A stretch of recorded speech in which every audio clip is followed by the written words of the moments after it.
Shalom,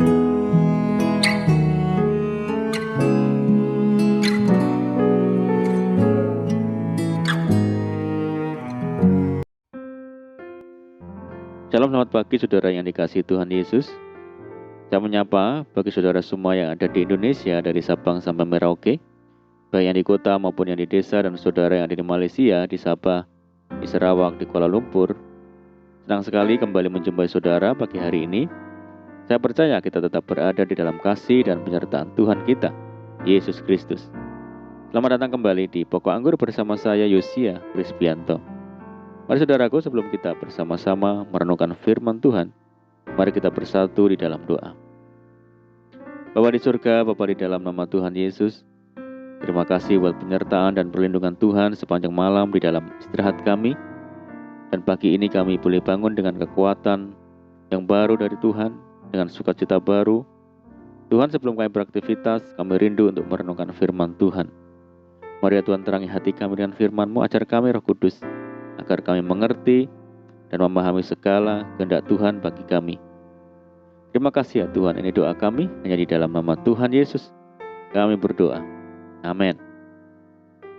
Baik saudara, kita akan membaca bersama di dalam Mazmur 18 ayat yang ke-26. Terhadap orang yang setia, engkau berlaku setia. Terhadap orang yang tidak bercela, engkau berlaku tidak bercela. Puji Tuhan.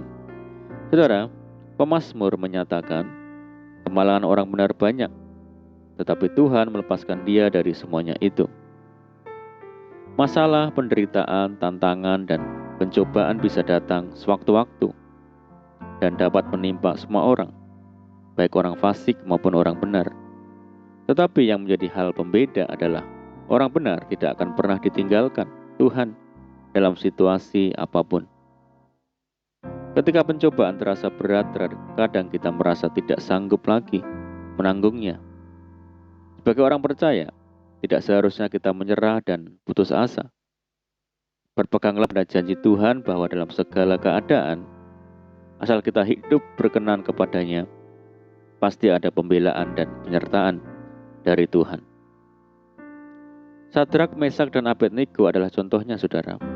Ketika pemuda itu memilih tetap setia kepada Tuhan dan menolak menyembah berhala yang disembah Raja Nebukadnezar, sehingga menimbulkan amarah raja. Sebagai konsekuensinya, mereka dimasukkan ke perapian yang dipanaskan 7 kali lebih panas dari biasanya. Lalu diikatlah ketiga orang itu dengan jubah, celana, topi, dan pakaian-pakaian mereka yang lain, dan dicampakkan ke dalam perapian yang menyala-nyala. Apa yang terjadi? Raja sangat terkejut ketika dilihatnya mereka bertiga berjalan-jalan dengan bebas. Tertulis, bukankah 3 orang yang telah kita campakkan dengan terikat ke dalam api itu? Jawab mereka kepada raja, benar ya raja, katanya. Tetapi ada 4 orang kulihat berjalan-jalan dengan bebas di tengah-tengah api itu. Mereka tidak terluka, dan yang keempat itu rupanya seperti anak dewa. Janji firman Tuhan adalah ya dan amin. Tuhan tidak pernah meninggalkan orang-orang yang setia kepadanya, dan pertolongannya selalu tepat pada waktunya. Untuk dapat keluar dari api pencobaan dengan kemenangan kita harus mempunyai kesetiaan yang teguh kepada Tuhan di segala situasi seperti mereka, saudara. Kapan Tuhan memberikan pertolongan kepada kita tepat waktu? Yaitu saat kita berserah penuh kepada Tuhan. Selama kita masih mengandalkan kekuatan sendiri dan bimbang, pertolongan Tuhan akan semakin lambat. Karena itu, Yakobus menasihati bahwa ketika kita meminta kepada Tuhan melalui doa, hendaklah ia memintanya dalam iman, dan sama sekali jangan bimbang. Sebab orang yang bimbang sama dengan gelombang laut yang diombang-ambingkan kian kemari oleh angin. Orang yang demikian janganlah mengira bahwa ia akan menerima sesuatu dari Tuhan. Tuhan tidak pernah menunda-nunda pertolongannya asal kita berserah penuh kepadanya dan tidak mendua hati. Maka pemazmur menasihati, serahkanlah hidupmu kepada Tuhan dan percayalah kepadanya dan ia akan bertindak. Pertolongan Tuhan akan dinyatakan tepat pada waktunya saat kita menghargai firman-Nya lebih dari segalanya dan melakukan firman itu dalam kehidupan kita sehari-hari. Hidup di dalam ketaatan melakukan firman Tuhan. Pemazmur berkata, tetapi yang kesukanya ialah Taurat Tuhan, dan yang merenungkan Taurat itu siang dan malam. Apa saja yang diperbuatnya berhasil. Saudara, sudahkah kita menjadikan firman Tuhan sebagai makanan rohani kita setiap hari? Selain itu, kita harus berjalan di dalam iman. Sebab, tanpa iman tidak mungkin orang berkenan kepada Allah. Iman yang bagaimana? Yaitu iman yang hidup, yaitu iman yang disertai perbuatan nyata. Sebab iman tanpa perbuatan pada hakikatnya adalah mati. Berjalan dalam iman berarti tidak memperhatikan yang kelihatan, melainkan yang tidak kelihatan, karena yang kelihatan adalah sementara, sedangkan yang tak kelihatan adalah kekal.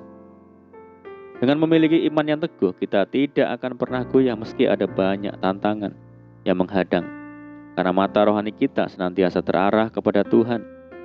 Berjalan dalam iman berarti kita percaya setiap perkataan Tuhan yang menuntun kita pada seluruh kebenaran. Mari saudaraku, hari ini kita ambil komitmen untuk berserah penuh kepada Tuhan dengan hidup di dalam iman, yaitu iman yang hidup yang disertai dengan perbuatan. Sehingga kita akan melihat bahwa Tuhan akan bertindak tepat waktu bagi kita. Amin, puji Tuhan. Mari kita berdoa. Bapa di surga, Bapa di dalam nama Tuhan Yesus, terima kasih buat firman-Mu saat ini ya Tuhan. Ajar kami Tuhan untuk hidup di dalam penyerahan diri total kepada Tuhan. Hidup dalam iman yang hidup, sehingga Tuhan izinkan kami melihat tangan Tuhan bertindak di waktu yang tepat bagi kami. Terima kasih ya Tuhan, saat ini kami menyerahkan hidup kami hari ini ke dalam tangan Tuhan.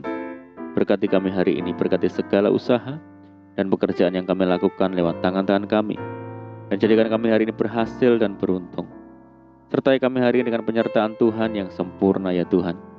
Dan mohon petunjuk Tuhan sehingga kami hidup sejalan dan seturut dengan segala kehendak Tuhan. Mari Tuhan limpahi kami dengan sukacita dan damai sejahtera hari ini. Dan jauhkan kami dari segala macam sakit penyakit dan malapetaka. Berdoa bagi kesejahteraan kota kami, desa kami, daerah kami, dan bangsa kami yang saat ini menghadapi pandemi. Mari ya Tuhan berkati daerah kami, pulihkan negeri kami, belas kasihan Tuhan bagi negeri kami. Terima kasih ya Tuhan, ini doa kami ya Tuhan. Kami percaya Tuhan mendengar segala seruan doa-doa kami. Hanya di dalam nama Tuhan Yesus kami berdoa. Amin. Puji Tuhan saudaraku, kita sudah berdoa. Kita percaya bahwa penyertaan Tuhan selalu ada bagi kita hari ini. Dan mari kita tetap mengandalkan Tuhan dan tetap semangat di dalam Tuhan. Saya ucapkan selamat pagi, selamat beraktivitas. Doa saya menyertai saudara semuanya.